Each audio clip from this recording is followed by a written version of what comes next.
আমাদের ছাত্র ভাইদের এই রাজ্য পরিচালনার ঐতিহ্যের যেই প্রচারণা, বিশেষ করে আমাদের সেই ঈমান এবং আবেগের জায়গা এই পামির গোলা। আমি এখন আল ইফা টেলার্সে আমার সালাউদ্দিন ভাইয়ের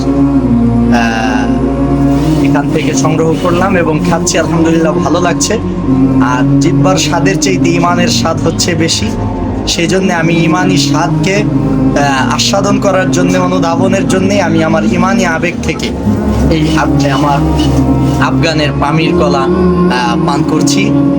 আল্লাহ তাআলা এভাবেই দিন বিজয়ের সমস্ত কাজকে সারা বিশ্বময় ছড়িয়ে দেখ, ইসলামের সৌন্দর্য তামাম বিশ্বে ছড়িয়ে পড়ুক এবং এ সমস্ত মুসলিম বিশ্বের পণ্যকে আমরা যেন সকলেই প্রচার প্রসারে এবং সেলের দিক থেকে সবাইকে সহযোগিতা করি, এই কামনা করি। এবং আফগানি ভাইদের প্রতি দোয়া এবং শ্রদ্ধা রেখে আমি আমার পামির আফগানি কোলা পানের দিকে চলে যাচ্ছি। সবাইকে ধন্যবাদ, দোয়া চাই। আসসালামু আলাইকুম।